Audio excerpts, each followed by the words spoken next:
LoveLine is meant for an adult audience. LoveLine is meant for an adult audience. LoveLine may contain sexually oriented content. LoveLine may contain sexually oriented content. Listener discretion is advised. Listener discretion is advised. LoveLine. 1-800-LOVE-191. LoveLine starts now. With a week-o-dag. That's what's happening this week. David Allen Grier all week long. Phone number low energy, that man. 1-800-LOVE-191. I'm Dr. Drew. He is the devil. Beelzebub. Beelzebub, I'm here, Dr. Drew. But he will take the form of David Allen Grier shortly this evening. Have a bad day. Thank you. Thank Yes. you. And he was Beelzebub was interested in talking about holiday depression. blues and this sort of thing. But I'm looking at the screen here, and I've got orgasm, climbing a rope in gym class, ejaculation, female ejaculation, threesome, It's a bad time. trying to have pregnant. It's a bad time of year because, you know, it's Christ's birthday. And That's just bad come for into you. my- That's well, bad yeah. for you no matter what. I come into my own Halloween. That's really what I like to do. That's you know? good, yes. Take the souls of young ones, as I always call it. You know. Do we have any suicide calls? Anything bad? Anything be good, bad. Well, that's good for me. Yes, good. What's yes. bad for you is good for me. Nice. By the way, thank you, dear. Have a bad day. Would you like to Beelzebub? Would you like to speak to Cindy, who has orgasm climbing a rope, or Well, that would mean she feels good. I don't want to. You hear don't want that. Someone who's lost a limb, perhaps, hit here's by a somebody car. trying to get back at a boyfriend? There we go. That's something I would like. Okay. Bethany, 17. Bethany, Hello. Maybe she's Hi. already killed herself. what's That would going be on? good news. David Allen Grier will be joining us soon tonight, but in his stead we have Beelzebub. Beelzebub, evil. Have a wonderful, Oh my wonderfully God, I bad can't believe evening. I'm on. I'm like your biggest fan. I've been listening since I was like 13. Wow, that's great. Let me check my roster. What's your last name, dear? I don't see you here yet. Well, I'll see you I had a eventually. really bad In hell. past. What's that, Bethany? My mom died in front of me when I was 8 and a half. Well, that's your doing. We were talking. I mean, not you, Bethany. That's Beelzebub. Thank you. I thank you. Like, we were talking, and like she just had a heart attack and died. Wow. And then, Oh, my yeah. goodness. Oh, how awful. And like, How old were you? I was 8 and a half. How old was she? She was 42. You sure it wasn't like a brain hemorrhage or something? Well, no, because like she started breathing, like hyperventilating. Yeah. And then, like, I didn't know what to do. So, like, I called my babysitter, and they came over and, like, ran over there. Because this was, like, a little small rinky-dink town. And so I didn't know what to do. My stepdaddy, he was at work. He worked at a plant for, actually, Polaris up in Minnesota. Okay. And so they came over, and we called 911, and they got her back, too. And then she went into another heart attack. And I see. apparently what happened was she had a heart condition. She was sick okay. for a really long time. And Okay, she has okay. like on like 13 different medications. I mean, Okay, all right. I remember So she had a taking, long-standing all the problem. medicine and everything. Okay. That makes more Enough sense. with the good But- news. Let's get to the So question. then I had to go move to live with my real dad and my stepmom. Oh, my. And yeah, I had never met this man in my life. I've never heard his voice. I've only seen one picture of him, and I would get a Christmas card every year on my birthday and at Christmas. And that's all I would hear from him. And now is your parent. Yes. Yes. He's Okay, his so legal what's happening guardianship of today? me. What's happening now? We got the background. It's a setup for good story for Beelzebub. It's already been a good Well, story. My stepmom did not like kids. Never wanted kids. Okay, here but I no, am, no, like, I got enough. I got enough background to know the kinds of choices you're going to make. So tell me Yeah. about your a-hole boyfriend. Yes. I got. Tell me about him. Well, what happened was, he was my first boyfriend. I fell in love with him. After 3 months, he asked me to marry me. How old is he? He's 18. He's 11, Okay. and we pray to God. I mean, sorry, Excuse Beelzebub. me. I beg your pardon. Don't you ever? But we hope that you said no. no. You said yes? No, you said yes. no, or no, you said yes, or yes, you said no, And or no, you so, said yes to no. you know, here I am, and I had a horrible home life. Parents emotionally, physically abusive. I was in drugs. I turned out to be diagnosed manic depressive, bipolar, multiple personality. Ooh. Been on almost every, Do you really have multiple? Yeah. Who are we speaking According with right now? to the school, because I was failing all my classes, and they thought it was because, of all, like, I wasn't smart enough and everything. Turns out I was above average in IQ intelligence, and I was just getting bored with the stuff, and they wouldn't believe me. That I already What does that have to do with MPD? This is what's now called. They gave me a psychology, all this psychology test and everything, and to find out why I was flunking. And it turns out that they said that I have multiple personalities. Yeah, we have like dissociative identity disorder. But anyway, okay, Bethany, what's going on now? It's the boyfriend that's an a-hole that you agreed to marry. What's he done? Good so far. What's he done? Like, I keep wanting to, like, I can't get over him.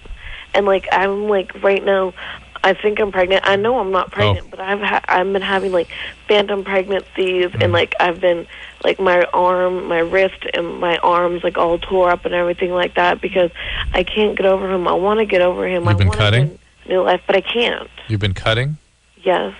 Very good. You need to get back in proper care. You need psychiatric care, psychology. You need to, though. My parents won't pay for it. And if my parents find out, they're just going to ship me off somewhere. How old are you? I've been a 17. habitual cutter. I mean, I have scars over me. I've been habitually cutting for like 5 years now. Well, look, here's the reality, Bethany. You've got extremely serious psychiatric problems. Nothing wrong with that. 2 minutes on the radio is going to do nothing except encourage you to take care of it. This guy's an a-hole. He really isn't the problem. The problem is the sort of the neurology that gets you stuck with these things and the psychology of that. And there are people that can help you with that. You're 17. Go to a county facility. Look for a county mental health facility and go in and ask for help. Or you can always come to the dark side.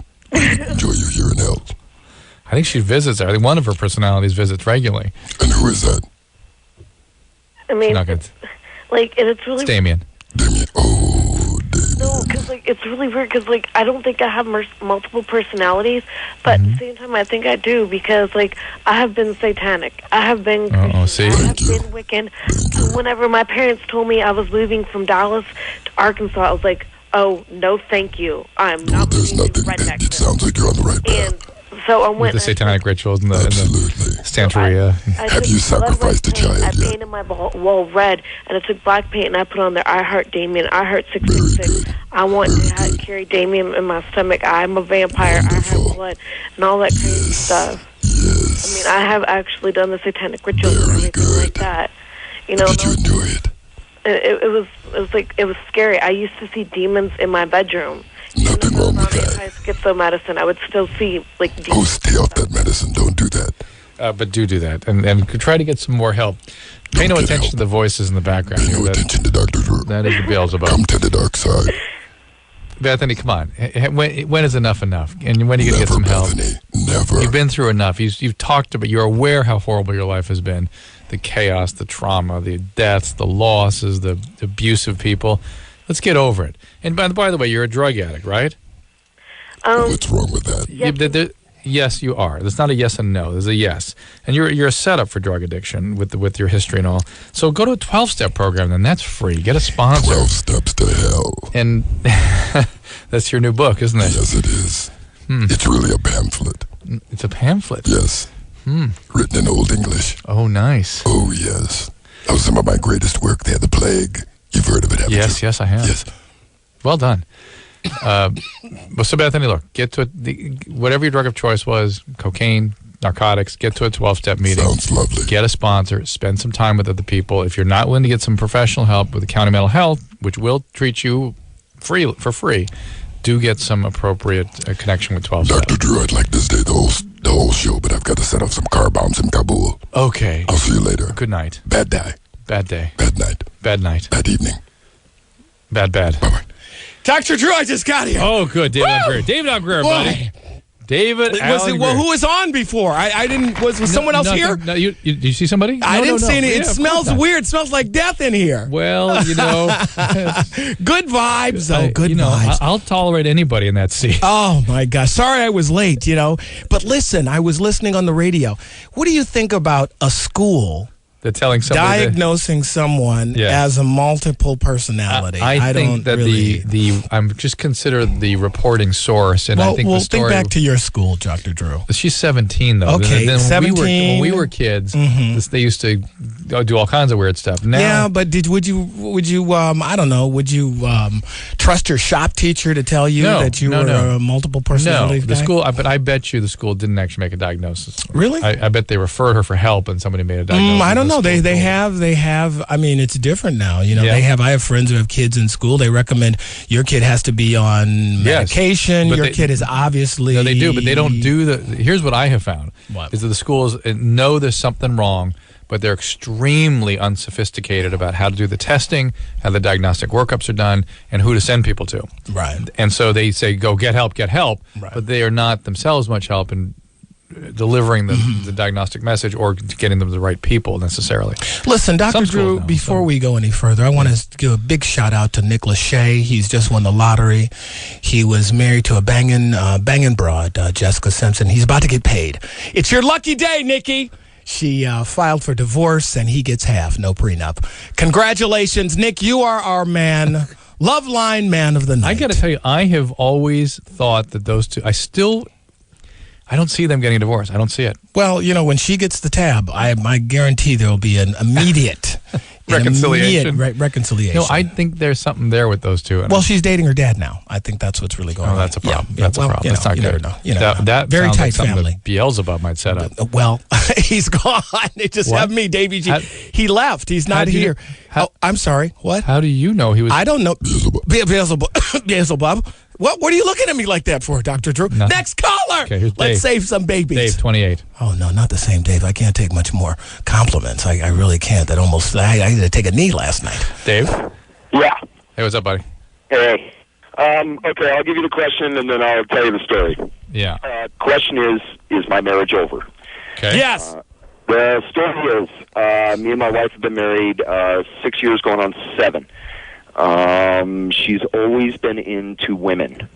And we kind of have had threesomes with her friends here and there, and it wasn't really all that great for her or me because, I don't know, lack of experience or whatever. It just wasn't a good deal. It's weird. It was weird. About a month ago, this girl approached me and said that she wanted to be with my wife. How did she know to ask you that? I'm sorry? What a strange thing for someone to walk See, a guy up. would never do that. Guy would never. Yeah. Dr. Drew, I dig your wife. Can I be with her? No. Right. No. So I'm thinking, well, okay, this is my opportunity. Wait. I need more information. Where were you? Dave, where were you when this happened? Work. She's a coworker? She is. Did you know that she and your wife had hooked up? Had you guys ever had a threesome Or with have this you been having particular person? conversations with her about your swinging history? No. You know, some girls just come out and say that kind of stuff, I think, sometimes for, like, attention. You know, guys will respond to it easier and bring them more attention, you know? Wait a minute. How did she say, I want to be with your wife? Did you say your wife's really hot? I'd love to hook up with her. What did she say? Basically, yeah. She went, God, your wife is really cute, and God, it would be great if I could just hook up with her. And she kind of said it jokingly, right? Okay. All right. And I called the bluff. I went, well, then fine, because she's into other women. Let's go. Well, And okay. I expected her to say, well, no, I'm hooked up with this guy, blah, blah, blah. And I thought that's where it would go. But it didn't. She was dating this other guy. She dumped him right away and said, okay, let's all get together. And I went, well, okay, no problem. You know, come on over this night, and, you know, let's not do it right away. Let's kind of talk and be friends kind of thing first, you know? All right, what happened? And that wasn't a big deal. We were friends and everything. Well, then What happened? the next week she came and she stayed for the week, and threesomes ensued. All right, here's the deal. There All is way more here in each of you than you're sort of allowing us to see or maybe know yourself to tell us about. I mean, this is you know, huge chaos, lots of boundary violations, And lots of fun. Yeah, fine, enjoy But here's it. the weird It's a thing. marriage, Here's the don't weird forget, thing, what's though. being He destroyed said here. that you'd said that you guys had done some threesomes before. It never really worked out. No. We had with other friends, not with this. Right. I know. But you said that in these other threesomes, neither one of you really enjoyed it. You weren't really into it. So why would you pursue it again if it was not really good? It wasn't something you really enjoyed. Why would you pursue it again? That's all I wonder. It sounds petty, but the other girls were kind of fugly. Okay. Okay, they weren't really all that attractive to my wife or me. We were still kind of like experimenting, like, is this something we're going to get into? I know. Sexually, it was something that we could get into. Before you got the Rolls Royce, you went with the Volkswagen. Right. Yeah. Right. All right, Dave. This is yes. Give us some more history about the background of you and your wife. I mean, who are the drug addicts here? I am. Okay, you're a drug addict. She. And who's got the borderline personality? Let me rephrase that. I'm not as bad of a drug addict anymore. I only smoke weed nowadays. That's fine. So what did you used to do? And she doesn't do anything at all anymore. No, she dropped anymore. Okay. Wait a minute. What did you used to do? What was your drug of choice? There was like 3. I always mixed G, LSD, and cocaine. Okay. That sounds wonderful to me. Yeah, no, I kind of fried my brain doing that. I deeply regret it. Truly. Here's the way somebody with my training looks at this. The ladies have what we call a borderline personality, at least traits. Now explain that to It's a very primitive. It's an arrested development. I want you. And it's associated with a lot of chaos, a lot of drama, a lot of drugs and alcohol. Right. And they tend to be very attracted. Now, Dave, I'm not calling you this name. This is not meant to be disparaging. Just get it out, Dr. No, Drew. because people hear this word and they go, oh, I'm not that. But towards the more sociopathic males. Right. And I'm not saying either of you have those labels, but those are the qualities in your personalities. And that tends to result in these kinds of chaos. When you say sociopath to me, I say a guy who's very social. No. Walking down his own path, independent, loves people. Sociopath. And let me tell you what I mean by that. And Dave, and you really are this. You're very entertaining, very charming, lovely to be around. But reality is, your only concern is Dave, and that's a particular personality style. And that's fine. I'm not saying you're a bad person. I'm saying these are personality styles. No, I'm really not. I think you are. That's what I'm afraid people are going to take. Well, That's what I take. By me being like that, is that going to end my marriage? Because I am very concerned about myself. Well, I think that. Say yes, because I'll tell you why. No, I can't say that. Well, wait a minute. Borderline and sociopaths always go together. But how can you? But how can you? You said, did you end your marriage? No, you didn't end your marriage. You didn't. Your wife, whether or not she decides to be with this other woman, that's her decision. You can't come in tomorrow and say, I want this to end. If she says, I don't, then I'm not following you. What? I mean, he said that it's his fault. Both the ladies want. Both he and the other lady want his wife. Is that the situation now? Well, see, it's kind of weird. The situation right now is that both ladies kind of want me because whatever. Both want to. The other girl has moved in now.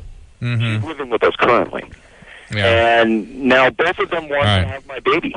Oh yeah. Well, you can end that, and that's understandable. And who wouldn't? Who wouldn't?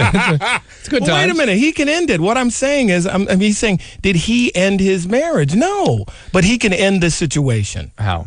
To walk in tonight if he wants to and say, I don't want you living here.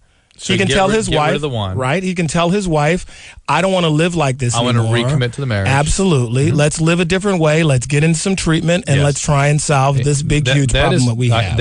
I agree with David wholeheartedly. That would be the first step. The next step would be to get into some sobriety, some 12-step, and have somebody do a marriage counseling. Because I don't want to. I would never ring a death knell. I never give up. Well, I'll tell you one thing you guys have these personality traits doesn't mean that you can't go together. In fact, that creates great passion sometimes, but it also creates great chaos and great problems. Well, one thing he should do before you make any decisions, you go home tonight, young man, and you bang the bejesus out of both of them. Next caller! Okay. Man, that is a rough one. That is, that's complex. Good stuff there, Lacey, 24. Lacey. Hi. Hey there. Hi, Lacey. How are you? Very good. And you? I'm great. Good. Next caller. What's your question, my dear? I have a question about female ejaculation. Of course. When I do it... That's what you call striking a chord with David. When I do it, it is a large amount. God bless you. Are you in the LA area? No, I'm not. Hello, Cleveland! And so I've got my paddle in my canoe now, my darling. What? When I'm with a new man, yes. I'm so embarrassed about it that I try to hold back from orgasm. No, the guys have the guys ever said, I can't be have you with ever gotten a guy who date number 2 says, honey, if you do that again, I am so out of here? No, or do you get the guy going, oh, ha ha, doing a touchdown dance? the whole rest of the next day on the playground. Guess what I did? Yes. It was me. Me. Lacey, men are very impressed when they can produce something. Absolutely. And if you really want to make it special, just go, wow, that's incredible. It's You the first did this to time. me. Or if you have this talent, a little food coloring, you may want to try different colors of liquids, But right? it's so much that I tend to soak a bit. I mean, like the spot that I'm in, I tend to soak all the way through whatever I'm Nothing laying wrong on. with that. Lacey, Nothing you're wrong sending with that. David into ecstasy here. Nothing wrong with that. Come on. Beelzebub's about to come back. Beelzebub has. So what is your question? You want to be a dried up old prune? Is that what you want us to tell you how to be? My question is, I mean, is that really what I'm doing? Or is it, because I know that the bladder can hold a lot. I'm going to Oh, it could be urine. Yeah, it can be urine sometimes too, but usually it's not. Not at your age, not unless you've had a baby. Okay, no, I have not. But I've had a couple of surgeries, not on my bladder or anything, but Where? enough that they've cut through my stomach a couple of times, and I didn't know if that would affect anything or not. What were the because I surgeries never for? did this with my husband. What were the surgeries for? I had my spleen taken out, and I had. Do you have ITP or something? What's ITP? Do you have what? ITP? Do you have immune thrombocytopenia purpura? No. Why did you have your spleen out?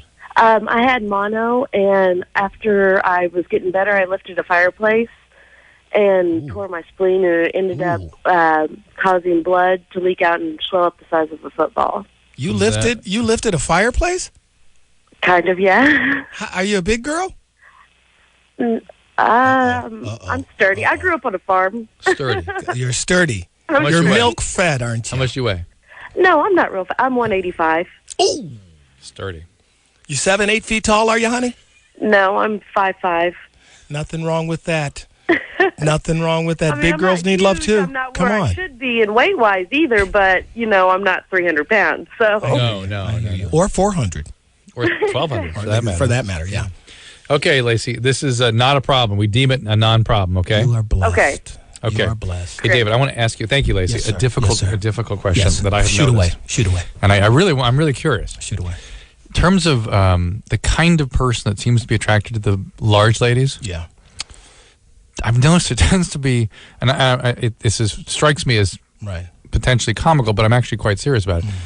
Men with darker skin. No, tend to- I'm not a big girl guy. No, you're really not. I know, I'm but really but not. there tends to be there's something there. I don't know what it is. I don't know. Have you're saying every black guy likes big fat? No, black, I'm big not. black women? No, I'm not. I'm not. Well, I'm really there's a I'm really couple of serious there's a about it. couple of areas there. Now I know that there was a survey done in terms of when they ask young women their self-image, and usually white women will say I'm too fat. They could be 110 pounds. Yeah. Women always 100. or whatever. Black it is, not women. Right.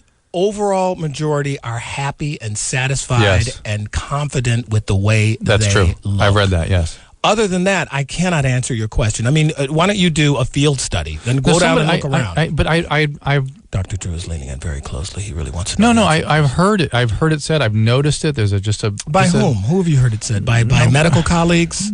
But at the AMA meeting, well, did you hear that? this is not being. I'm curious. Racist? I Listen, think so. I just called the guy a sociopath and borderline because You that's are a pattern. sociopath.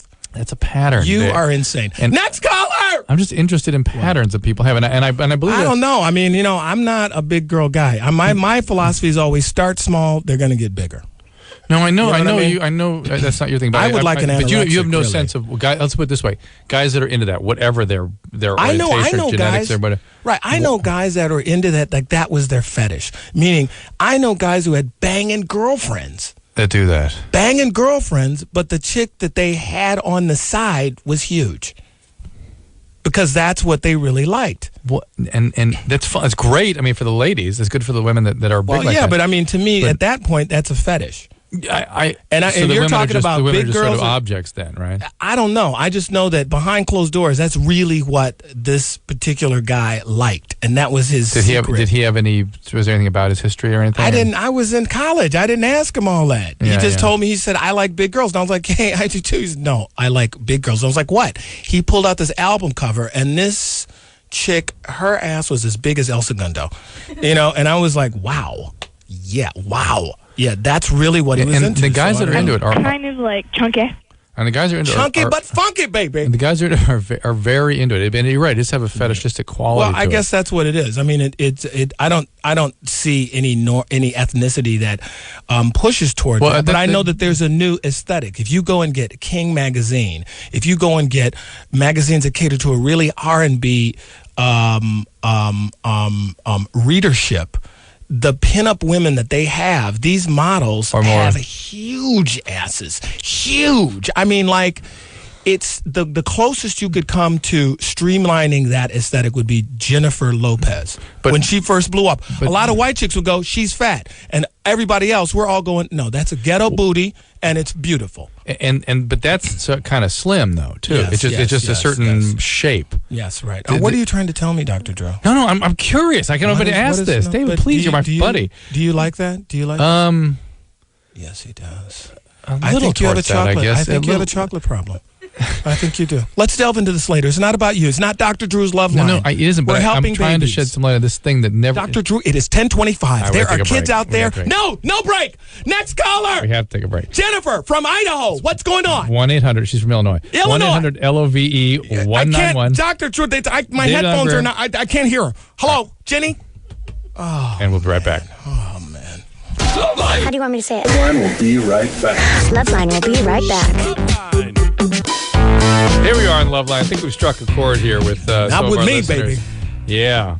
All right. What we were he and Dag and I wish we got to get a camera rolling during the commercial break. That's when the really butts. Well, because we're not on the air, we can really cut loose. You know, you're slinging with the F-bomb and everything. You're nuts. Well, but we were saying what we agree 1,000% on is that the anorectic, ramp model and photographed models really are not what guys like. And women think that's what men like. And they really don't. Men like curves. Men like women. Yeah, well, Tyra Banks looks banging when she's not modeling. Yes. So she's put on a few pounds. Right. You know. And men like fertility. Absolutely. That's what they're attracted to. And you're underweight. You can't reproduce. You can't survive pregnancy. I do know this. If you came in and you were dating and you came in a room and there are 20 beautiful women, but if someone told you that 18 of those women were infertile.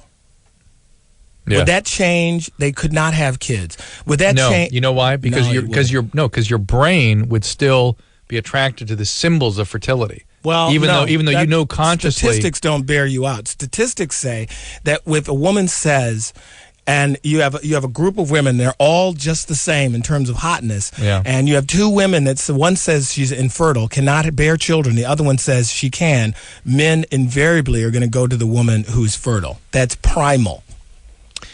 I'm just telling you I'm telling you what I read. Because what I think is we're wired a certain way to be attracted to the symbols of fertility, the outward appearance of it, and so what's actually going on doesn't interest us. We're just interested in what looks like it should be. Because when we were primitive man, we didn't know what fertility was. Right, we were just wired to. Yeah, but you could tell in other ways. Yes, but we didn't. But the idea of fertility wasn't something we even understood. Can we take a caller, please? No, we got to talk to Mikey, who's 28. Is Mikey, a big Dag fan. What's going on? What's cracking, baby? Not too much. I want to say, Dr. Drew, I've been listening for a while to your show, and I think it's great. Thank you, Mikey. I listen to it every night. Yeah. Cool. What's going on? Not too much. I just wanted to tell David Allen Grier that I've been a long-time fan. And thank you. Just wanted to kind of bust his chops about one of the first movies he ever did. What was it? And it was actually his first movie I ever saw him in, and I thought it was an absolute riot. What was the movie? Amazon Woman on the Moon. I'm sorry. I'm so sorry. I was desperate. I was young.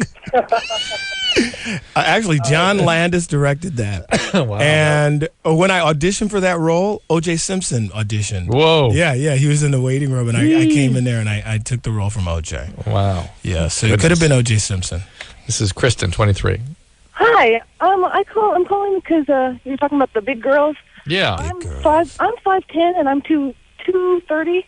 Mm-hmm. Maybe well, wait a minute. 5'10"? That's kind of tall, right? Yeah, it's kind of tall. You know, I'm a little thick, but How do you do the radio math? It's like 230. I don't know the radio math. It's just add 2.8%.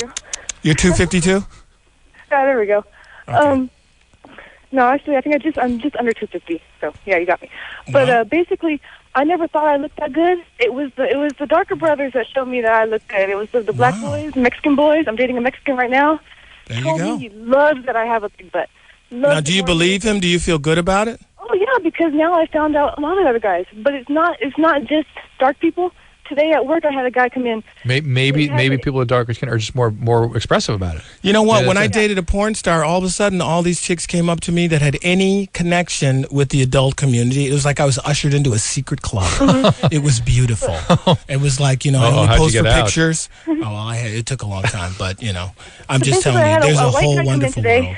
And he had a shirt that had, the Playboy girl on the back of the, the back of the mud flaps, has that one like little white girl, and it was a chunky girl, a real big chunky girl. I loved it. I told him I wanted his shirt, and he said he had to have it. It was a small size. He didn't care. It was the only one on the rack, and he had to have it. So now, was he really big or what? Was he big too? It's usually small. He wasn't big. I'm big. I don't know. I got a big butt. Okay. Now, what'd you do? What'd you have to do to get the T-shirt? Oh, I don't know. I asked him where he got it, but he said something. He went on about how it was the only one on the rack, so I didn't even hear where he got it from. I want to talk to some guys that have this fetish to see what sort of fantasy that lies underneath it. Okay, you know thanks, who I Kristen. want to talk to? I want to talk to the therapist/hooker. Oh, you remember Francisco. her? God bless you, honey. Please call She has not in. graced us with her presence. Please call in. I want to make a session. I want to make a double session, actually. A DP, DS, DS, baby. Triple reverse cowboy. Jennifer, 21. Hi. Hi. What's up there? Well, okay, I'm nervous. While I was on hold, I wasn't that nervous, but Now you're on. Put her on hold. Yeah. Okay, well, I'm 21. I've been engaged for a year now, and bad times. I'm not not that attracted to my fiance anymore. Then you need to break it. Well, off. hold on. When did this not being attracted to him start? The day he put the ring on your finger? No, it wasn't the day he put the ring on my finger. It's just like lately, like about 3 months. How many kids do you have? I have one. Is he with the him? father? He's the father, yes. Well, you sort of relinquished your privileges here. So get married. All right, Jennifer, your mom now. No, you can't. You can't just say get married. You have to. Well, yeah, I can. Yeah, I can. I can't just say. Why? I mean, if it's going to be a bad marriage, I mean, why would you tell him that? If you're going to put a child in a situation where things aren't going to be the greatest between the two parents, why put the child through it? Is he abusive? No, he's not abusive. So he's a good guy. He's a good guy, but I mean, everybody has their negative qualities. It's Hey, just Jennifer, like any person. I know what you're going to put this kid through. I know the kind of chaos that you have the potential to create. I understand. Now, why would you assume that? I feel it. I understand the Were bad. you ever abused? I understand. She was, yeah. I understand the bad guys that you're going to be attracted to, and that's what's going to destroy this child's life. Make the stable life with this guy. You've relinquished all that when you got pregnant. Let's do a little test. Be a Let's mom. do a little test. Where do you live? I live in Illinois. I live you do? in DuQuoin. Yeah, I'm coming out there next week on my Harley, and I'm just going to be doing some shots, jello shots, hanging out in strip clubs. No, I think not. I don't drink. I Really? don't do anything. You don't? I just go. I go where my heart goes. You know what I mean? I'll be in town for a couple days. You're a but, rambling man. I'm rambling. I'm going to Florida. Then I'm going to South Dakota. So if we hook up, baby. No. No? Dang, she failed the test. Well, it's not that I'm just not attracted to him. It's just the sex in general. It's been that way for a while before I had my son. Hey, quiet, little one. Before I had my son, I just felt like sex is just like a burden that I have to do it to keep the other man, the person I'm with, satisfied. Do you enjoy sex at all? Well, yeah, a little bit, but that's after it starts. I mean, the whole thought of it even going on in the first place is Why? Why are you so averse? Sure, she just to it? slipped up and talked about another guy. I know. I'm just. I'll get. Who there. is that? Who? Anderson. Anderson, how dare you? How dare? Where is this Anderson? If you're at? Satan, I'm God. You know you're not. That wasn't me. I don't know how that happened. But wait a minute. Did you say? Did you say that you're an abuse survivor? Yeah, I was. Well, okay then. She didn't say it. I just knew it. I could feel it. Drew, tell her what happened. Yeah, Jennifer, you're going to reenact that abuse. Every time you get a nice guy, you're going to sabotage it. You're going to reenact the abuse. You're going to find people to reenact it with. and this is going to be the transgenerational transmission of trauma. You're going to transmit it right on down to your kid. No, transgenerational, transgenerational, and you're going to do it, Jennifer. So that's why I can say to you, hey, settle down with this guy and make a go of it. Have a real relationship. Get some help. You're going to need help. You're going to need help to do it. But maybe certainly premarital counseling is a reasonable thing. But look, you have a kid. Come on. Let's get it going. Wait a minute, you'd be surprised how blind people are. I have a friend who, very well educated. He's married, and in passing goes, every time I bang my wife, she always winds up in the fetal position in the corner, crying, saying, "Daddy, please don't." Oh. It's weird. Hey, let's go out and eat. I swear that was it. Yeah, it's crazy. Oh, come on, I'm having burgers. Nothing. I never revisited it. I was sitting in that restaurant for 2 days. Here's what you need to do. You need to read a little bit about your buddy. Because they didn't make it. If that's a surprise. And remember the guy we were talking to with the crazy. Yes, that's your buddy.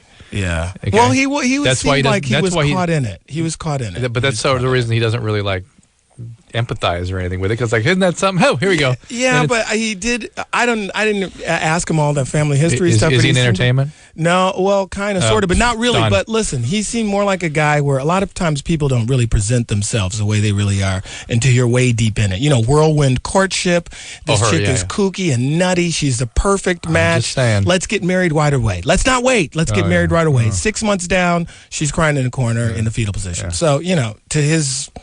I give him that. I mean, I don't know what. I mean, it didn't last, so. No. Well, ending is probably an okay thing for both of them, frankly. That's well, she's off to 3 or 4 hours. Anyway, so it is amazing that people, in our culture, it's like we don't learn life 101. Human being 101. No one teaches us. It's crazy. And we know so much about how they work. It's very simple. So much, but we know so little. Here's something. Crazy, kooky girls always in our rooms. Next caller, shall we? Dave, 26. Hey, Dave? Hey, buddy, what's happening? Here you are. Not much, man. I just had a quick question for you guys. All right. Since I had a sensitivity problem with the ejaculating. You ejaculated too quickly. Yes. No, not at all. I wasn't. I was having a real hard time. So when you say ejaculation, did you have an orgasm and nothing came out? No, or you couldn't have an orgasm? No, it just wasn't doing nothing, guy. I was shooting blanks. It wouldn't. I couldn't work myself up to, like, if I jump in the sack with a girl. Yeah. Yeah, Dave. What's the question? Okay. No hypothesizing. Just stay with the facts. Here we go. Okay. Genital piercings. Yes. All right. Since I have one, I put it in, and it made me more sensitive, so I could go. All right. So now I can go. What kind of piercing? Pull it out. It's a frenum piercing. It's underneath the head. That made you more sensitive to... Well, how did it affect you, Dr. Drew? My frenum made me insensitive. Really? So Mine, which I did myself. You did? I did. Well, I was bored one day. Mine made me sensitive, not to sex, but just to other people's predicaments. Then I switched to a Prince Albert. Well, that's what I did. Did you? Yes. I did a double reverse Prince Albert, and I did a what they call a ball hugger, and with a little chain, and that kept getting caught in my skivvies. Yes. So then I doubled her down to what they call a tribal shoot. It's like a big metal hood you put over there, and it goes right to the vas tip. deferens. You don't have to ejaculate at all. Vas deferens. I'm crazy about the vas deferens. It's a definite. I'm definitely nuts about vas deferens. Yeah. So, Dave, what's the question? Just get to the question. All right. So if I pull it out, well, I get a tingling sensation as I'm trying to go, working up. It just, if I pull it out, will I eventually work back up and get normal again? Will I ever be able to go, or what? Dave, there's okay. Need a medical evaluation. But I'm confused. Need to put down the bong and the beer. He never answered the question. I said, is it ejaculation, or is it that he cannot... He cannot have an orgasm until they put the frenulum in, and then he became able to. He takes the frenulum piercing out, and he has a near ejaculation feeling, but he's wondering if he'll be able to work into the real thing without the piercing there. My thing is, here's my deal. I've never heard of a frenulum doing this, but God bless you. That's an interesting thing, and it worked. Fantastic. I don't quite know why you want to take it out now, if it was something that was effective for you, but I can hear, just from your history, you need a lot of things. You need to straighten out a lot of things in order to deal with this problem. A, bong and beard down, 12-step on, medical evaluation. You want me to show them where the piercing is? Yeah. It's a barbell right through here. Oh, Dink. boy. Is it this way? Yeah. Okay. Yeah. All right. But we got to take a break. Dave, let me say. What is this? What is wrong Dave, with these I know, breaks? I know. This is nuts. I know, but wait, listen. Who is in charge? Is this the FCC? Dave, how much alcohol and pot are you doing? Dude, I'm a heavy equipment operator. You can't drink or smoke pot or I'll get fired. Preach it, brother. Yeah. Tell him. How much what are you doing then? Speed? Nothing. Nothing. No. You have no history with anything? No. Is it possible that heavy equipment, the vibrations from the equipment caused a problem? Dr. Drew, please. No. You get neuropathy down there. Not at all. Why would you, what made you want to get a piercing in the first place? Because I couldn't go. Because I couldn't. Let me take you through the logic. You can't have ejaculation? Put a spear through your penis. That makes sense to me. Yeah, of course. Okay. Makes sense to me. Dave, I'm just saying, get a medical evaluation to see if there's a reason why this doesn't happen. I don't know what to tell you because I don't know what the diagnosis is. We got to take a break. David Allen Grier, 1-800-LOVE. Dr. Drew doesn't 191. know. He doesn't know. Dr. Drew doesn't know. He's clueless. He's clueless. He doesn't know a thing, but he's Dr. Drew. Slap-a-boom. Yeah, LoveLine. LoveLine will be right back.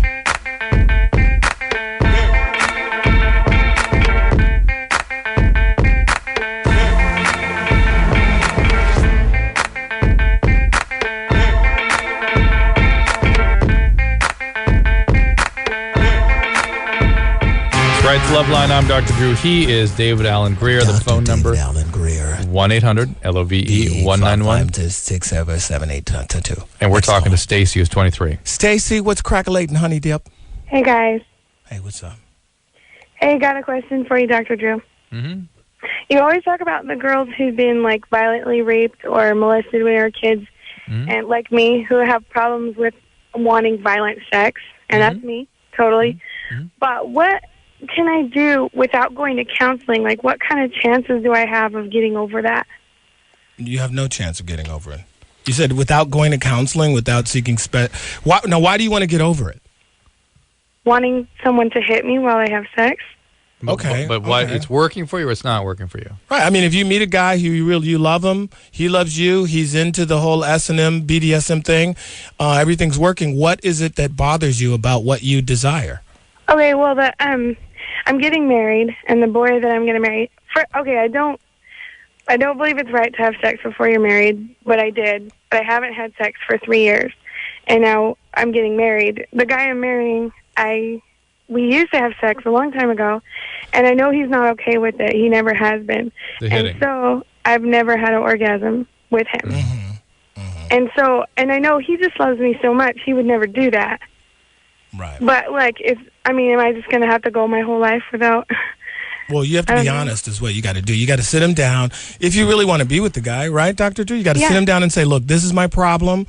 And if you really, it sounds like you really are not comfortable with it for whatever reason, you have to tackle a problem. You have to go into therapy, right? I mean, and, you know. Yeah, in an ideal world. I don't think we got The problem with therapy is that I just don't trust people. I don't think anybody's smart enough or, I don't know, to tell me what to feel or how to get over something like that. I don't know. Well, Stacy, let me reassure you, people are very smart and have quite a bit more training than you have and deal with this problem quite successfully and quite routinely. Yeah, but I don't trust you when you say that, Dr. You don't want to do that, and the reason you can't trust is because of the extreme violation that you went through with the sexual abuse. That's very difficult for abuse survivors to trust. And that's why 12-step tends to be one of the more effective kinds of interventions for these sorts of problems, in that very much addresses the experience of powerlessness and establishes trust with other people, builds the capacity for closeness. None of those things can you tolerate right now.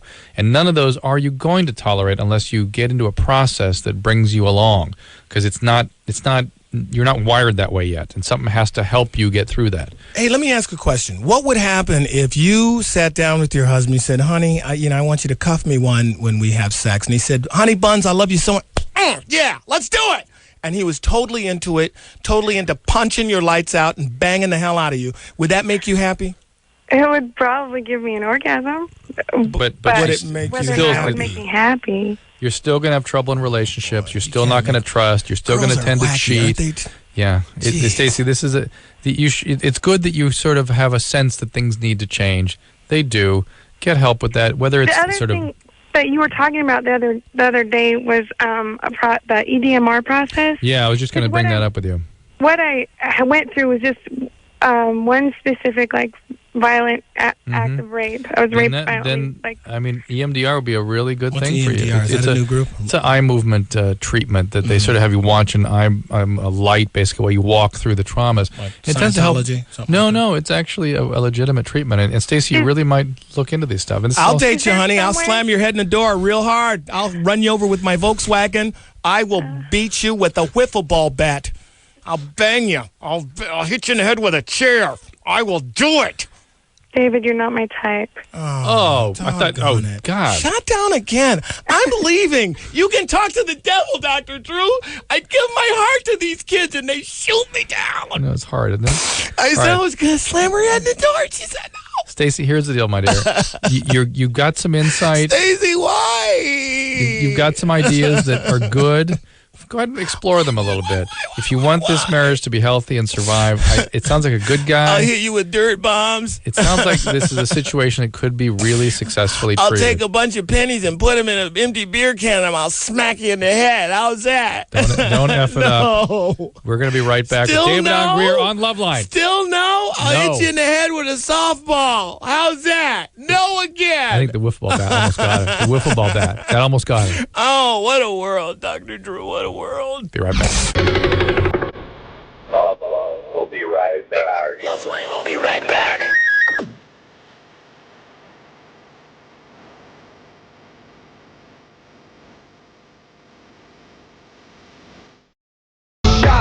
That's right. It's LoveLine. The phone number is 1-800-LOVE-191. That's David Allen. DaVinci! Dag. Let's save some babies. Shut up! Oh, I'm sorry. Excuse me. It comes out like that. Wow. It's like a shut up poot. Okay, let's get some calls here. This is Angel 21. Oh, hey. First, I want to tell you, chunky chicks are hot. Just so you know. How chunky are you? I'm not chunky. I'm actually skinny, but I'm a lesbian and I love big girls. Yeah. Right. My question is, I broke up with my girlfriend, and after I did that, I've been trying to masturbate. I've been using toys and stuff, and nothing seems to get me off. Well, hold on. What with your girlfriend? We didn't get that. I broke up with her. You're lesbian, and you're fat. Yeah, I'm a big dyke. It's great. You're lesbian. But anyways, I was You're lesbian. orgasm before, and fat. Now you're fat. Huh? Nothing. Oh, go ahead. Nothing. You're overweight.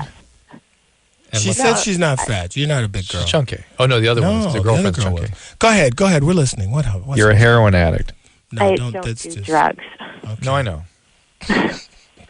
My only issue is I barely learned how to orgasm and explore sexuality this year, and now I can't orgasm anymore. I use toys. I'm seeing someone else. Is it possible you need to have intimacy, have a person that you feel close to in order to feel sexual? Well, I'm kind of seeing someone like that. We're not together. We just have a thing going on. And even that's not really closeness. That's just sort of. Were you really in love with this other girl? Kind of, but it was a big mind thing.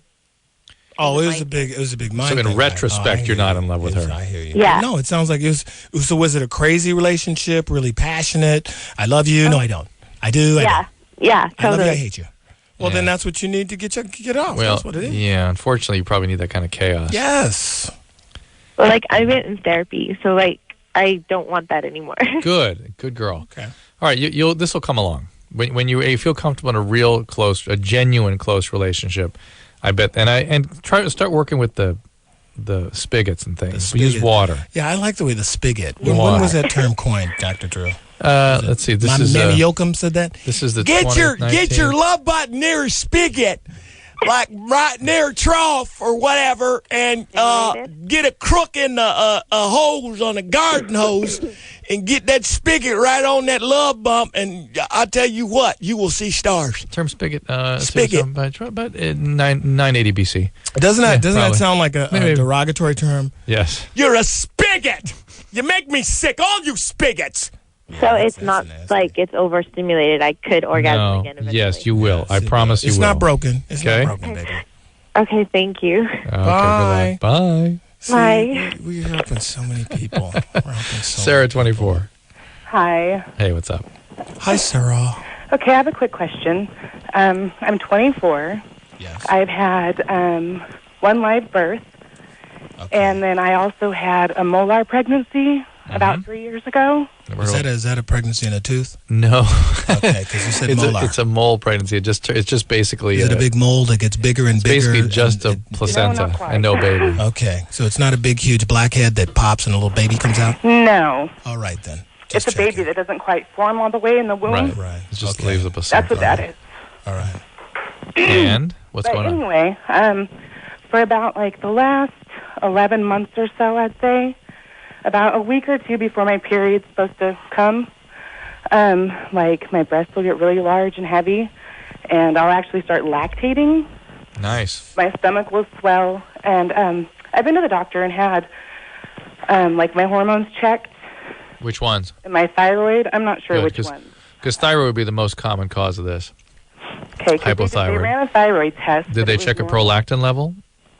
No. Because the prolactin secreting tumors of the pituitary gland also Is do that this. when you say prolactin? These are the professional women that lactate? Yeah. Prolactors. Prolactors. Prolactors. Okay, very good. Continue. And are you on a medication? No, I'm not on any medication. And do your breast get a lot of stimulation? Because that can do this sometimes. Not any more than, average, I'd say. Okay. Well, let me ask you something. Before you went pro, did you get the semi-prolactin checked at all? No. JV prolactin? Minor league. Minor league. Double A? Triple A? Double A protect. Okay. So your question is what? Has the breast milk production persisted since your pregnancy? Yeah, like I said, this is just like the last 11 months or so that this has happened. My molar pregnancy, that was like 3 years ago. That was the last pregnancy. Yeah. All right, you got to keep. It's good that you've had the hormones checked. Sometimes it's just the stimulation that does it, but you need to go back and talk to the doctor again. Try to come up with a. What about firm, the belly swelling? What's that about? I don't know. I can't make sense of this. Maybe she's eating too much. No, maybe it's just thinking about to have her period. That's all. Right. Okay. People can get swollen with that. I know how that gets. And 23. Hi. I have two questions for you. Yeah. First one is, okay, I take baths with my 7-month-old baby. Yeah. Because it's easier. Mm-hmm. I'm just wondering, is that going to, and I walk around the house not wearing clothes, is that going to have negative psychological effects on me? No, that's fine. Okay, when do I need to stop that? When he's 17, perhaps? It really is when they start to sort of individuate, when they're very close to you and your body now. I think it's not individuate, it's individuatate. That's the proper term. Okay, individuatate. Yes, I think that's correct. And at that point, when they start to see you as a separate person, you need to begin to establish boundaries and give them the sort of competencies of having their own bed and you have your bed, and that whole separation process that needs to happen, and you need to allow it to happen.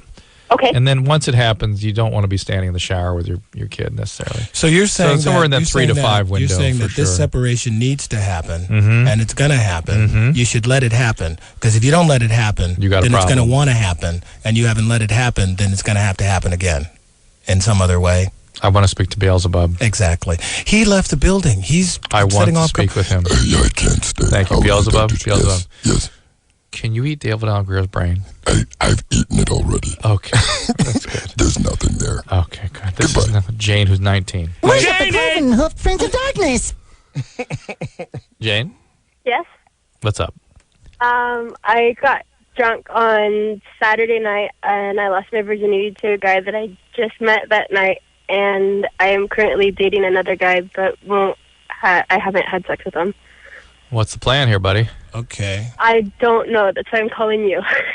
Well, how do you feel about the whole way that you lost your virginity? Like, I don't necessarily regret it. It's just more so like the guy that I'm currently dating is like really has developed feelings for me, but I haven't so much, and Do you Oh, understand this was a attempt to sabotage this. You want to tell him, don't you? Oh yeah. You want to tell him? Yeah. I don't want do to tell that. him. Why? I want Why to do be you? honest with him. But why do you want? I gotta be honest. Jane, do you want to just kill? Why don't you just be honest and tell him you want to kill him? Honey, you better sit down because I just blew a sailor last Saturday night. I have to tell you because I love you so much. You're awesome. And it just happened. Okay. Why do you want to tell him that? Here's what's honest. I'm not into you. There you go. That's what's honest. This, what you've done, is completely dishonest as a way of sort of getting yourself out of having to tell him your true feelings. Because you better goddamn well know, as soon as you tell him what you've done, you will crush him and he'll be gone. Yeah, but you will crush him, as opposed to, I'm done. Then you can do whatever you want. Right. But tell her it's a completely selfish act. Oh, this tell has him nothing completely. to do. When you make amends that harm other people, you. that is not making amends. Dr. Drew, hi, it's David. I banged your sister about 4 years ago when we were in synagogue. I'm sober now. I just want to let you know. Not a good thing. Another thing. I'll be right over. I squeezed one off. It was in the back seat of the minivan when we were going to day camp, and I never cleaned the seat. The one that I sat on? Yeah. Feel bad about that. I puked in your shoes. You know those high-top snakeskin platform boots? You always had that funky watermelon smell. In the 70s? I puked in them. I'm sober now. I'm sorry. Jane? Yes. I drew a picture of my wad on your notebook when you were in Sunday school. I'm sober now, and I just want to let you know. One of your triplets with the kinky hair may be my kid.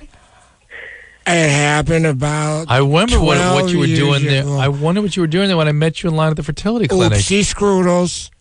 I'm sober now, and I just want to make amends. You told me I stole your down payment for the boat and spent it on reefer and Vicodin. I'm sober now, and I just want to let you know. You've had those calls, yeah? There you go. I just have one more question. No, wait, I have a question for you. Is there any chance you're pregnant?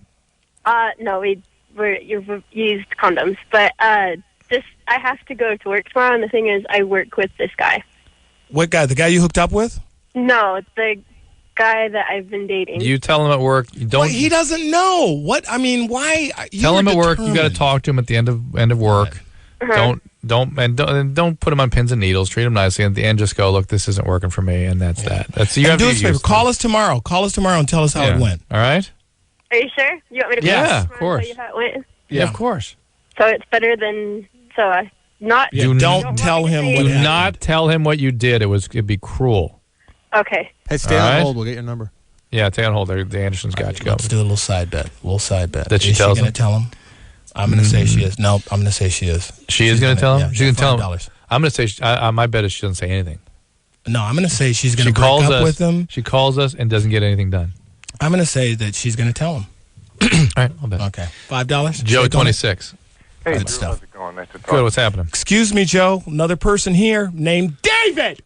Dig, you're the one I actually wanted to talk to. Oh, now he says so. I heard, hey, Dr. Drew, how you doing? He was just how the kids? he was dismissing How's the me. practice? Dismissing me. You know what? I don't even want to talk to you now. Go talk to your friend Dr. Drew, your buddy. I'm sorry, Dag. Hey, anyways, I just wanted I can't to hear say, you. I can't hear you. You're What? You're coming to my school next month, and I unknowingly made plans to be out of town that weekend. Great. So I was wondering what your show is going to entail and what I'm going to miss. Well, you'll never know now, will you? You'll never know now. It's called Big Secrets. What is your school? Oh, Governor State. Yes, sir. What state is that in? January. Dag's coming on the 21st. What Yes. state? Illinois? Yeah, it's south of Chicago. Yes, sir. Now, how old are you again? I'm 26. What happened, buddy? Why are you still in school? I'm actually getting ready to start grad school, but Okay. In what? a Slow PA learning. program. PA? PA? Physician's assistant? Yeah. All right, all right. Good Well, times. now, where are you going that's so important that you can't see Dagaroni? I'm actually going on a grad school interview in another part of the country. Dude, Dick, I'm sorry. I didn't mean to do it. I totally planned on being there, but... I'm just really fragile now with the holidays. Dr. Drew, let's save some babies, man. Can I step out for a minute? Because, I just get this hurt. The guy said, I wanted to see you, but not that much, And right now I'm feeling abandonment. I'm feeling like, he doesn't really care. And I think I'm going to act out. Worship the cloven hoof prince of darkness. Where is he indeed? Come and join us, David. Thank you. Come and join us. Josh, 29. Hi. Hey, what's up? What's up? Not much. I have a question for you, Drew. I was a heroin addict, and I went through a detox down in Mexico because it's not legal in the U.S. You're a heroin addict. The detox or the treatment? I went to a detox. It's called Ibogaine. Oh, Ibogaine, yeah. What is that? It's a hallucinogen from Africa that's used somewhere places in the world. That sounds like lots fun, of problems man. with that. I've treated a number of patients and went through that. What kind of problems? Well, let's talk to Josh first. I'll tell you that. So what's happening? I mean, ever since then, I've gotten my sex drive back, but it's my orgasms are really, really strange. Like, one, they're really fast now, and two, like when I come, it basically drips out. Whereas before, I could definitely shoot. Yeah. So how long ago did you take it? It's been 2 months now. Here's my experience with Ibogaine, and I don't mean to really, rain on the parade, as Dag would say. But it works for about 3 months, and every single patient I've seen that went through this goes back to heroin. But it does work for 3 months, but the cost is permanent neurologic change. Really? Yeah, they're not the same. They're not, it's a profoundly powerful. And how do they administer it? Ask him. I think it's sort of a chew on or something. Form. Pill, yeah. Pill form. And how many times did you take it? Like, how long was your detox? Basically, I took it in the evening, and the next day, I was fine. You took it one time? I was a little bit tired. They gave me each day after they gave me a booster, but it wasn't like you wouldn't go on the hallucinogenic trip. But how many days? I was at the center for 5 days. Okay. Well, hopefully I was up and walking around the next day. Maybe they've improved the dosing the way they do this, or there's some change in what they're doing. But I hope you stay sober. Yeah, and don't be a drip. And I hope that Beelzebub. Yes, Doctor. Thank you. Sorry. I'm going to call upon you now and then just to help you, David. I appreciate it. Have a bad day. Thanks. I hope these problems that you're sort of experiencing go back towards normal, but it has been my experience that people have some changes in their personality, some changes in their mood stability, changes like Josh is describing, and they go back to the opiates in every single case I've seen. Hold on. Is that what Whitney Houston did in Africa? Oh, did she do something like that? I don't know. I'm asking. She went to Africa. To get a treatment? Maybe that's why she's changed. Wow. Yeah. That's interesting. Yeah, it is interesting, huh? Okay, this is Jonathan, 18. On with David Allen Grier, 1-800-LOVE-191. Johnny! Jonathan? I think I'm scaring people. Yeah, I think you are. What's up, buddy? Nothing. Here you go. You're on the air. I'm on the air? Yes. My sister kind of... my stepsister comes on to me, and she likes, she forces... International... I'm what do they call it when they bring on the international laws? Thing is, international laws of Bocassi are being, what's it called? Yeah, the Geneva Convention. What is it called when you call upon them? I don't know, but it's very boring right now. I'm invoking the international laws of Bocassi here, Jonathan. Let's go. You know the law. I know this, but she's not really related to me, and you know. It sounds funny. It sounds funny, but it's kind of. You violated the international laws. Can't they have bogus call acting lessons? Jonathan. Yeah. The law is you have to, when you have a bogus call, it's fun to have a bogus call, but A, it has to be good, B, you have to sell it, C, if we call you on it, you have to fess up. That's the rule of the game. You know what? You fess up now, and you live to be bogus another day. Okay. So do you have something you want to tell us? That's the law. Do you have something you want to tell us? Me and my girlfriend. Oh my God! Liar, liar, whore, and you know it. It's like a telemarketer. Neelam, 23. Hello? Hi, what's up? Yeah, I've been with this guy for 2 years, but he's afraid of commitment. He's been with you for 2 years. How afraid could he be? That's right. I want to ride the pony, Daddy. Yeah. Wow. That's the voice. Yeah. Whenever I asked him about getting married, he would say, I'm not ready right now. Well, that's for sure. Neither are you. Well, how old are you? 23. How old's the guy? How old is the guy? 24. Neelam. What's she doing? I don't know. Turn your radio off. Neelam. Next caller, please. I have a lot of things to do today. Okay, let's go. I don't have time. Take a call for you. Nick, 22. Yeah, hi. I'm a huge fan of actually both you guys. I've been listening to LoveLine since I was really young, but I just had a question for Mr. Grier. Yes, sir. I'm a stand-up comedian myself here in Chicago. Yes. I've been doing it for about 2.5 years, and I just wanted to take this opportunity first just to say how much I respect not only your comedic work, but also your work as an actor. Thank you. Just your variety and just very, very good. I'm sorry, I'm a little nervous, but I just wanted to ask you if you had any advice for kind of a new up-and-coming guy. I want to take advantage of the fact that I'm living in a city right now that's very embracing. You're in a great city for comedy. You should do as much stage time as you can. You should write as much as you can. You should try to perform every night, 3-4 times a night if there are that many rooms. Wow.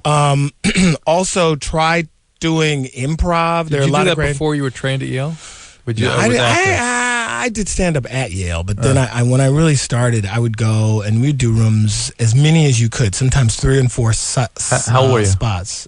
It was after I graduated, so I was like 24. But actually, I didn't really start until I had a career. So I stand in the Laugh Factory, in the line, you stand there, and I did an open mic night. You could only do it once a month. So within that month, I come back the next month, and 4 commercials I'd done had come on, and this movie I'd done had come on, and this homeless guy who was there the first time, he goes, geez, you really blew up. And I never had the heart to tell him that I had a career, that it didn't just happen in a month. But you got to work. You got to work really hard. That's what you got to do. You got to do stage time, perform to as many different audiences. If you kill with just drunk white guys, then perform for old fat black ladies. I mean, do all that stuff. What do you think about the scene in general about stand-up comedy right now? I feel that kind of in the 80s, it was new, it was up and coming. People were embracing it in a different way than I feel that they are now. Well, you have to come with the new, baby. You got to come with it. You got to come with the new voice. It's always, people are begging for new talent. I've been doing stand-up for 15 years You need to now. do what Dag does. Do cheers. Yes. Do songs. Absolutely. A little Barbara Streisand. Yes. But you got to get out there, man. It's beautiful. It is lovely. But they're the same headliners for 15 years. They need new faces, so do it. Good luck. Sarah, 26. Hi, Dr. Drew, I want to tell you I love your show, but David, you're so obnoxious. I can't hear anything how dare you're you? saying. How dare you? Anything What do you want to say? Go ahead. The floor is yours. Go. Thank you so much. Hi, I had heard that there was a pill that you could take after about 2 months. 2 months? Please don't ever have him on your show again, because you can't hear anything. Thank you. All right, go ahead. It's your floor. Everybody, it's all silent, and we're going to just listen. I really apologize, and sometimes I get carried away. I didn't take my meds tonight. It's all your floor. Go. Right now. Go. Sarah. She's gone. She hung up. Well, see. Give him a chance. Well, she was talking about a pill you can take after 2 months. There is an abortion pill for that. There are medical ways to induce abortion. There have been some recent problems with that where women get infections and bleeding and things, so it needs to be done carefully. The morning after pill, which is what we talk about here, is something you take within 3 days of an unprotected sexual encounter, and that will reduce the risk of pregnancy substantially, and that works by not causing an abortion, not interfering with implantation, but preventing ovulation, just the way birth control pills do when you take them every day, just not as effective as the ones you take every day. I don't think you answered her question because you didn't let her ask her question because you're too busy talking. Who's obnoxious now? Okay? Me. Enough said. And this is David Allen Grier and Beelzebub and Dr. Drew at LoveLine, 1-800-LOVE-191. We're taking a little break. Hey, it's LoveLine, 1-800-LOVE-191. He's David Allen Greer, and he's obnoxious, and we can't hear when he's here, and he's got too much energy, and people from San Francisco don't like him. Well, I'm gonna be quiet now. They're racist. I think they are. I think that's it. I think that's the deal. People. I think that's it. Well, this is it. What else could it be? I'm gonna be quiet now. So you handle. I want you to. I miss the cheers. I miss the. Well, you know what's none funny, of that. guys? What? Dave, I got a friend who lives in San Francisco, and she says every time she sees David Allen Greer, she just thinks he's really, really sad, and she feels really bad for him. She doesn't know why. On the street? No, like every time she sees you on TV or anything, she's like, really? Just seems so sad. Sad? That's what she said. That's great. Well, that's what I think of when I think I of have Dag. a gun in my car. I think of sad. I'll be out. Yep. I'll be I think back. sad, uncomfortable, miserable. Man. She's seeing through something. Oh yeah. Yeah. She sees through the tears. And the tears of a clown. Man, this is a tough Monday, boy. Yeah. Anderson's Anderson, dude. That's why he always loses my drops. He's What's like, the lost it. Sorry. Sorry, sad man. Where are you going with this? We don't need any of your sadness here today. Because she's from San Francisco, too. Yeah, you thought it was hilarious. He's like, tell that thing again about Dag being sad. How dare you? Here's Mike, 27. Mike? Yeah. What's up? How you doing? We're good. All right. My question was for Dr. Drew. Yeah.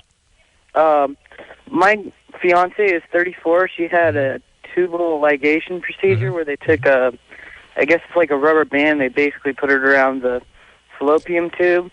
Correct. And it basically, like, it's not cut or burned. They didn't cut or burn. Okay. No. All right. And what I'm trying to find out is she was very fertile before her procedure. I mean, all of her kids were accidents. Get to I'm the not Mike, what is the question? Yeah, the question is, if she gets that reverse, what are like the statistics or the chances on successful? I don't know. You need to find out what kind of procedure was done, and a gynecologist could tell you that. Many of these are reversible, but even if it's not reversible, you could get eggs harvested, put in the uterus, and you can do sort of basically skip over the tubes. But how's the baby going to get down the tube? Because it gets to the knot where the rubber band is. What does it do then? You take the rubber band off and let it go, or you suck the eggs off. Suck the eggs out. No, you said suck the eggs off. Is that whatever? What is wrong with you? I know it's bad. Also, I just wanted to say that I think your guest is probably one of the funniest people I've ever heard in my life. Thank you, man. Thank you so much. Thank you. God bless you. No more devil stuff for you, Mister. You're going to win $1 million tomorrow. But Mike, there are procedures, fertility procedures, where they take the eggs out. They can implant it in certain places, sometimes in the tube, sometimes in the uterus. Sometimes they can fertilize the eggs before they put them in. There's a lot of things that can be done that can bypass the tubes, okay? He likes me. He really likes me. I hope you heard that, Anderson. Ashley, how about you? 20. Hi, yes, I just wanted to say that David Allen Greer, you're not stupid. That other girl, thank you. Know what she's talking about. That was my first wife. She didn't want to go first, so. No, don't even trip. She's hating. She's hating. Thank you, baby. Yeah. Don't trip on it. Keep up the good work. I've seen some of your stuff, and you're beautiful. Thank you, baby. Ashley. So yeah, you're getting there. Oh, and Dr. Drew, I want you to know that I really look up to you. You're so intelligent and intellectual. You're like one of my cool people up there. So yeah. Well, there goes her credibility, Dave. Well, I know. You got anybody else you want to compliment, Anderson? Well, I promise I'm not trying to kiss butt, I think you are. Anderson, you are a genius. The way you press the buttons, you are cool, you are tight. Keep doing your good work. Okay. Here's Jenny, 22. Hi. Hey, Jenny, what's up? Oh, I have a quick question. Good. I just recently got married, and in September, and I found out that my husband has premature ejaculation. Oh, so it's not a question that we're going to finish in a short period of time. It's a question about quick. It's a quick question. It's about quick. I get it. A quick question. Okay. How you just found out? Wait a minute. You just found out? No, well, they told me that's what it was, and I didn't know what it was at the beginning. Had you ever? I thought it was normal. Ooh. Is this the first guy you've ever been with? Yes. How long does he go before he's done? Oh, within a minute, 2-minute range. So it's like, yeah. Ooh. Oh. This is David on Grier time. Can you do it a second time? Sometimes. And how long does that one take? It takes much longer. All right, well, there you go. You work with it. Tell him to squeeze one off first. By himself, yeah. Come to mama. Yeah, Jenny, it's good. It's fine. Plus, there are going to be some medications available, something called dualoxetine. No, what's it called? So this it's a permanent thing. It's just have yes, to every man you just got to work with it. Permanent? Yeah, every man kind of has his clock. Well, it'll get longer as he gets older. Wow. But every man kind of has his clock, and some guys it takes too long, some too short. But there is a medicine that's going to help guys. Isn't that medicine called tequila? No, it's actually a serotonin. It's not really an uptake inhibitor. It's a serotonin agonist, I think. Antagonist. No, agonist. Yeah, I think it's the serotonin antagonisticiousness. And it's going to make guys go longer. Yeah, right. And it's a short-acting medicine, so you can take it for half an hour, and then it's out of your system. So you're saying it's a short-acting medication that makes you last longer? That's what I'm saying. So you got to go short if you want to go long. It's long for the ejaculation, short for medication duration. Is it a long time to get this medication? That's quick acting, but it takes a long time. The FDA is in the process of approving it. Is that going to be a short or long process? Long process. Okay, so for a short medicine. But if for a long the ejaculation. FDA really approved it quickly, would they be premature approval organizations? Or no? Yes. Is there a cure for that? Yeah, new administration. Okay. Was that going to be longer or shorter? Longer. Okay. Next caller. Lindsay, 21. Lindsay? Hi. Hey. Yeah. Hi. What's up there? I just recently moved in with a guy about in the summer, and we were in a relationship, and then we started fooling around and having sex for about all the time, for about 5 times. Hold on. You were in a relationship. That's why you moved in. No, I wasn't in a relationship. We're not. I didn't know him. Yeah, I didn't know him, and then I moved in, and so then you decided you liked him. Yeah, I liked him a lot, and I thought he knew it because it seemed everyone thought we were together, and so we were fooling around a lot and everything. And then I had talked to him about it, and he said that he wasn't sure if it was a good idea since we were living together. So I decided to move out, and then now that I've moved out and everything, and plans were to move out, one day he told me last week that he just wants to be friends now. Right, So, that's where he's been. He's been in the friends with benefit modes all along. He never said I want a relationship. He said he wants you out of here. I mean, that's not the way a guy behaves that wants a relationship. That's the way a guy behaves that's having sex, likes having sex with you, and that's it. Men have sex without feeling routinely. That's true. That's what makes us for that long now. For 4 months. What's that? For that long, and Indefinitely. How long were you guys hitting it? About 4 months. Since I moved in this summer.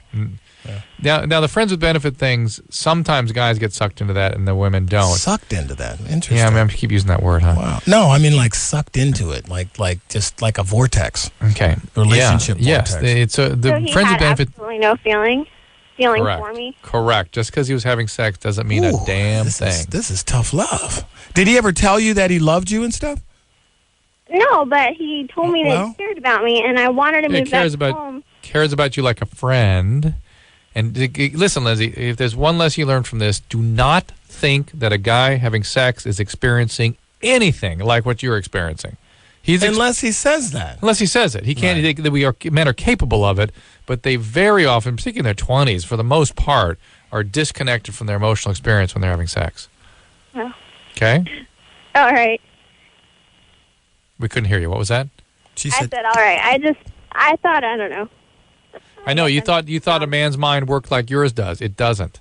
It doesn't. The male and female brains are very, very different. Now, Ours women are bigger, and we have more junk in them. No, we have less going on in them. Really? Oh, yes. I didn't know And that. women have a much broader spectrum of their responsiveness and their experiences. Some women are more towards the male spectrum, and some women are an entirely different sort of functioning. You know what? I constantly meet women, and it's always a chick who goes, I'm like a dude. Yeah. They're never like dudes. No, never quite. But they're more in that spectrum. They never are. Well, in 2 weeks, they're like, let's get married. No, I would beg different than that because I've seen the functional MRI material, and most women are sort of very different than men in terms of their drives and what triggers their drives. But some women, you can see that they're having similar kinds of drive, sexual drive, appetite in response to similar stimuli to men. So you're saying that they're different people make up this crazy quilt of a world we live in. That men are basically pretty much the same. That little piece of Y chromosome, that it's a very little tiny bit of genetic material, makes us pretty much all the same. Right. And those 2 huge X chromosomes make all the women very, very different. So all men are the same, all women are different. For the most part. How dare you? This is Stephanie, 21. I'm different. Hi. Yes? I'm just curious. My breasts are always sore and sensitive, and I was wondering if there's any vitamin or medication or anything I can do to stop them from being sensitive. Are you on medication? Am I? Wellbutrin. Okay, well, it will be one of those. I think Wellbutrin can cause a little tenderness. Has it been since you've been on the medicines? Mm-hmm, pretty much. Are you on anything else? No, No over-the-counter medicines or anything like that? No, I haven't taken anything in a week or more. What were you taking before? Like ibuprofen. Do you take anything for your stomach? headache. Do you take anything for your stomach? Take Tagamet or something like that? No, All right. I'd have to look it up, tell you the truth, but the psychotropic medications, I think Wellbutrin can do this, can often cause breast milk production, cause tenderness in the breast, that kind of thing. So I would sort of be talking to your doctor about that. Okay, thank you.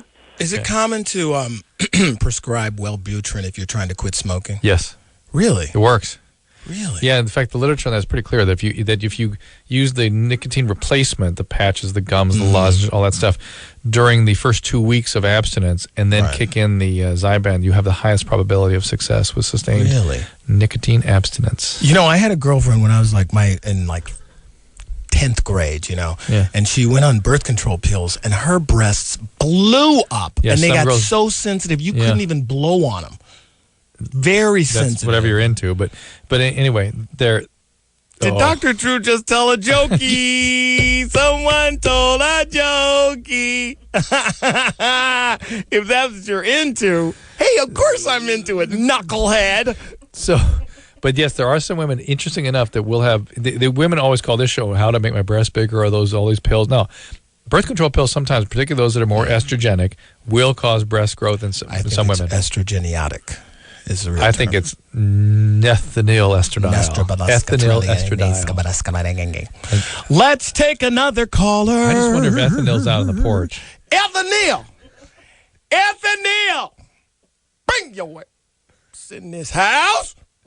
Next caller. We got to take a break. 1-800-LOVE-191. I want the mean lady to call back from San Francisco. Sarah from San Francisco. Give us a call. Please. Dave I love you. Dave wants to make his case to you. I want you to be my wife. Oh, he loves abuse. He really do. does. I love it. Shut up! No, I won't. All right, we'll be right back. Gefühl pur. Die LoveLine. This is LoveLine.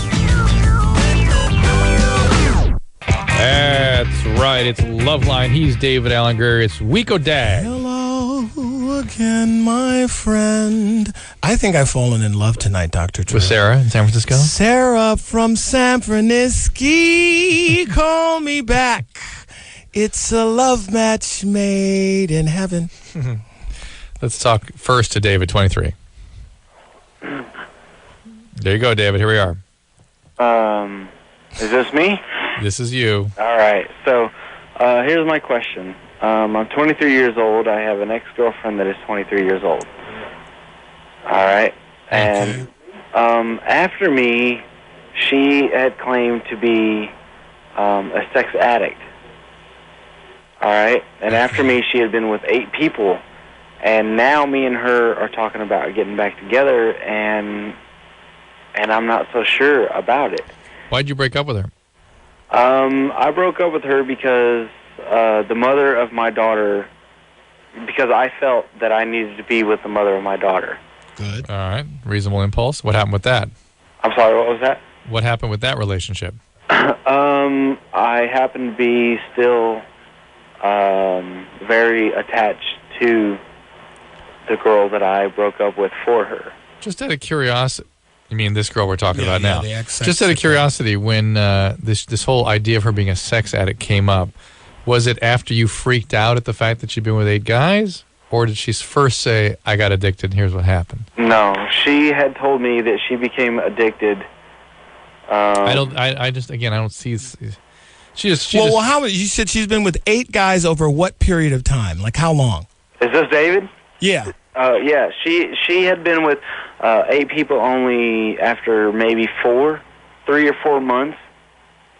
Okay, so within 3 or 4 months' time, she's been with 8 different guys, and she just came to you on her own and said, "I think I'm a sex addict." Yes.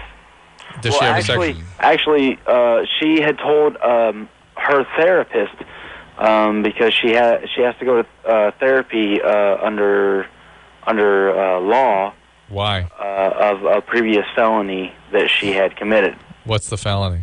Robbery, I believe.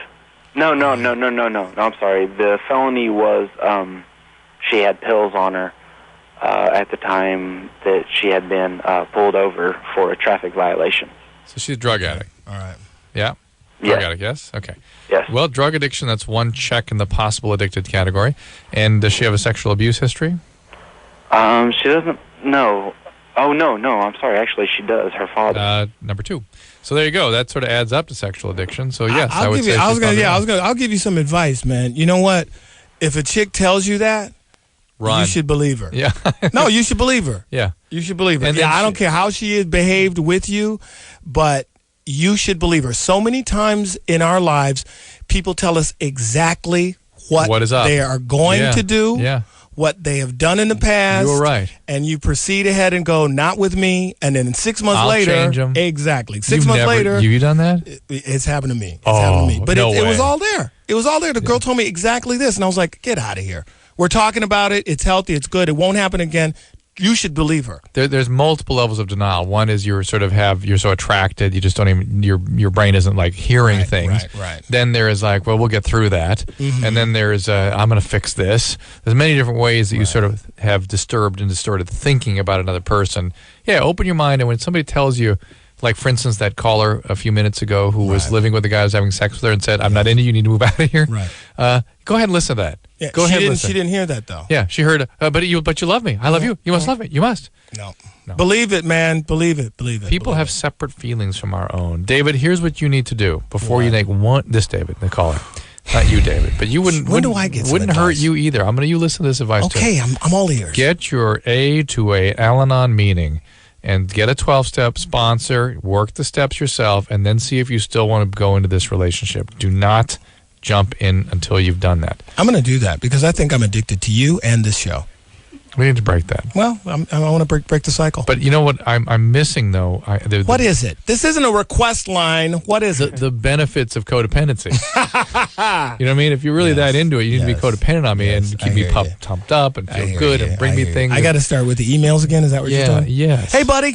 Have a good, blissful day. And then the scary thing is that you change it to email like 8 minutes later. You change your address. I had to because 7 times. Well, because someone kept like getting my account, and it was compromised. 7 times. Every time I've changed it is because I go online or I get a bill and it's somebody else who's gotten into my email and compromised my account. Yeesh. That's why I have to change my email. Oof. David, 23. Another David. Hey, what's up, Dr. Drew? We're good. What's happening there? Hey, I have a girlfriend of 4 months. She's currently married still, and we were together for 4 months. She's been real honest and told me that she even tells her separated husband that she's seeing me. And, you know... Do you wear a flak jacket all the time? No, I don't. You may She's separated, though, right? That's what she says, but they're trying to sell a house all at once right now. But turn your radio down. Yes, sir. No, I don't. Military. And, you know, Policeman. the other day we were having sex, and she ended up calling me her ex-husband's name about 30 seconds later. So I ended up leaving the house and the next day breaking up with her. What do you do for a living? I'm a manager of what? at a Kentucky Fried Chicken restaurant. Good. That's good stuff. And she's 27, and I really like really her. good as the Kenny Rogers chicken. You ever had that? No, I never had So good. Really? You're crazy. What's up, David, some, Dr. man. Drew? Yeah. All right, sir. I was wondering if I was being insecure about Yes, her doing that. you're being ridiculous. But this situation, I'm not sure you're making a bad choice. Well, can I again give you some advice? I was married for 7 years. Were you married that long? Yeah, I was married for 7 years. I was with my wife When for was that? 10 years. When was that? I got a divorce 10 years ago. So you were young. Well, I was 30. And then you just broke it out after that, huh? Yeah, I did. I went crazy. I've never been as crazy as I am now. It's wonderful. But now I'm settled down. I have a girlfriend. But my point is this. The first girlfriend or two that I had, sometimes I would call them my ex-wife's Right. name. It's in your head. It's like But one girlfriend really became upset. Unglued, she would yeah. cry I and know. unglued, and nothing I could tell her. I just was saying there was nothing in my heart Right. that meant any ill will. It's just if you're with someone for 7, 10 years, it just happens. And it became like clockwork because she got so upset about it You do that it it would more, happen Tourette's, more. yes. Absolutely. Yes. And it just was a nightmare. My wife goes through the kids' names and the dogs' names before she gets to mine. Well, there you go. And do you sit there and Those go, are the days. Drew. oh, yeah, but you got to chill out on that particular aspect. Yes. That perhaps she's just used to calling the other bonehead, the name in a moment of ecstasy. That's usually when she's yelling at me. Yeah. Okay. So that's why. It's beautiful. All right. We have 7 minutes. No. 7 minutes. No. What? We have like 40 seconds. No, we don't. Next caller. Let's just give me a cheer. Next give me caller. A cheer, David. Next. Come on. I want to save one more baby. Sarah, honey, I love you. Hi, Call Sarah. me back. Sarah, 25. Hi. Hi. So, I really love the show. I've been listening for a really long time, but I am a heroin addict. I've been clean for 11 months. You're a heroin addict. Congratulations. Wow. That's tough work. My question is I was an IV drug user for a long time, and I've been clean for the longest I've ever been in my life, probably. Good. And I'm doing really well and everything, but the main problem that I've been having lately is I've been going to the doctor a lot to just get testing done and stuff. And right. Real quick. We gotta hurry. whenever they draw my blood, I get this. You freak out. No, I don't freak out. Like I feel like I'm getting high. Yeah. Well, but really, yeah. The whole the process of getting high, the developing, putting out the paraphernalia and for the preparation, the ritual, and then the vein, highly evocative, very obviously highly conditioned with the experience of the euphoria of the drug. Most people with the needle approaching start to freak out because they get a sense of desperation and all the stuff and sort of the need to use reemerges. Pavlovian. Yeah, it's a conditioned response. But Sarah, be careful. It's very evocative. Don't spend so much time in the medical system as you possibly can. That's very evocative to be around doctors and things. Wow. You start worrying about your body. You start thinking there are things wrong. Stay with your sponsor. Take your direction. Capitulate to the process. 11 months is great. You're on your way. Go, baby. We'll be right back. If you need help, call LoveLine. 1-800-LOVE-191. Well, that concludes the second night of the Dag O'Plenty show of LoveLine LoveLine series, Dag O'Plenty. Absolutely. And we thank you for tonight. And, thank you so much. Shut up! If you run, I hate that drop. If you run into Beelzebub, I would like to thank him too. I will thank for eating David's brain. Just being evil. And I want to thank Sarah for bringing me down to such depths of depression. Brightening your night. I do. I love her. I want her to call back every night. Just get me straight. She was talking. She was give her a break. After all, she was calling about abortion. I mean, she had her priorities straight. Do you think she was an abortion that survived, and then she wondered how that happened? I bet she'll call back tomorrow night. I hope so. I love you, Sarah. Until then, this is Dr. Drew on behalf of Dag saying good night and stay well. I'll date you, honey. I'll slam your head in the door real hard. I'll run you over with my Volkswagen. I will beat you with a wiffle ball bat. I'll bang you. I'll hit you in the head with a chair. David, you're not my type. It sounds like a good guy. I'll hit you with dirt bombs. I'll take a bunch of pennies and put them in an empty beer can and I'll smack you in the head. How's that? This has been LoveLine. LoveLine. The opinions expressed on this show are not necessarily those of the staff, management, sponsors, or this station. The producer for LoveLine is Annie Gold. LoveLine is a presentation of Westwood One Entertainment.